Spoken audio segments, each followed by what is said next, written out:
Hey guys, today we're going to be talking about episode 6 of American Horror Story entitled Return to Murder House. The episode preview they gave us at the end of the last episode, just 30 seconds or so. I want to break down what we see in that and really my speculations on what we're going to see, not only in that episode, but the future of this season. One thing to point out though is this episode is actually being directed by Sarah Paulson, so congratulations to her. I hope it's a good one. It definitely looks like the best one of the season, so let's get into this. Hey YouTubers, don't forget to subscribe and hit that bell over by the subscriber button to notify you every single time I upload. Enjoy the video. The wire transfer went through. Congrats on your new home. Okay, so this is pretty awesome. Obviously, at the end of last episode, Cordelia sent Madison to actually go look at the murder house, right? Bringing it back to where it all began. Really a nice little touching moment because for us fans of the show, this is exactly where it began, and we're going to finally get back to some of the best characters, moments, and situations that this show has ever given us. I can't wait for them to explore it, but I really hope that they don't do it just simply in this episode, but they do it in the next as well. If we can get 2 solid episodes of Murder House, I would be completely down for it. I don't even care if it stagnates the story a little bit. We have to figure out a little bit more of Michael's history and where he's come from. That's totally fine. Let's explore this house a little bit more. These spirits do not want to be seen by us. If we want to talk to them, we have to force them out of hiding. Now who do you think you are? We're the new owners. Who are you? Okay, so this is something that we kind of understood from the ending of Murder House was after all the Harmon family died and was trapped in there, they made a vow to themselves that they would be stopping anyone from actually going into the house, right? They didn't want anybody else murdered or being tricked into being murdered in that house. So it seems like all the characters that go there this episode are going to actually have to flush these people out. And the funny thing about this, we're going to get there in the trailer, but it really seems like the one person who's just going to be straight in everyone's face is actually Constance.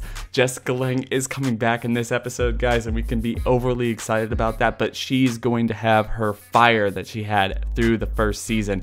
She is going to make herself known, even if they don't know that she's a ghost at this point, like from the very get-go, and everyone else probably is going to have to be coaxed out for some reason. And I feel like the whole witch and warlock connection and their existence along with the ghost is just gonna make sense. Like I was kind of worried that this show was going to get too bogged down in the details and not really allow us to explore these characters or these situations in the best possible way, but I am excited for this. I feel like the witches, the warlocks, the ghosts all coming together, it all kind of fits in the same world, and I can now sit back, watch Coven, watch Murder House, watch Apocalypse, and know that all of this stuff happened and is going to eventually lead up to this episode. That's pretty awesome. I can't wait to see what they end up doing with these characters.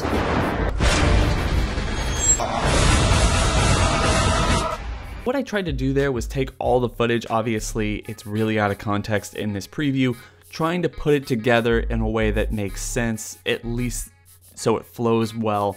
And I think what's happening here and how this episode's going to play out and what the story's going to be with Constance's character, because I think she's going to be one of the main focuses of this story, is after the events of Murder House, either she moved in or at some point as Michael was growing up, she moved back into the house itself, and Michael started becoming too much for her to handle. I don't think she realizes how powerful and how destructive he is. The fact that he was Tate's son made her want him as a child. The fact that he was kind of perfect made her want him as a child. But he is going to scare her to the point where maybe she calls in a priest who Michael ends up killing, and then he goes and kills Constance in Murder House, and that's why she's going to be here.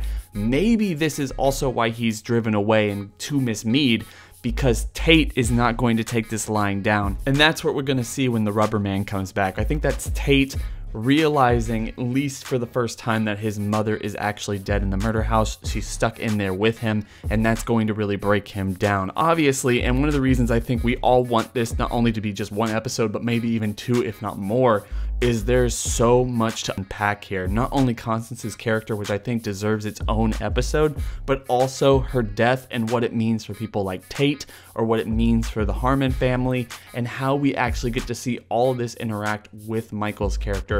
How did he grow up? How did he get to Miss Mead? And how is this story going to progress? I know I've said this a lot recently, that It's kind of annoying that we're taking so much flashbacks in this show, but getting a chance to connect Coven to Murder House really makes it all worth it. I think by the end of this season, by the second to last or third to last episode, we're going to be focusing primarily on the whole apocalyptic story. We have all the context at this point. It's going to be the witches versus Michael, and then it's going to be a fight for the future of the human race or just the world in general.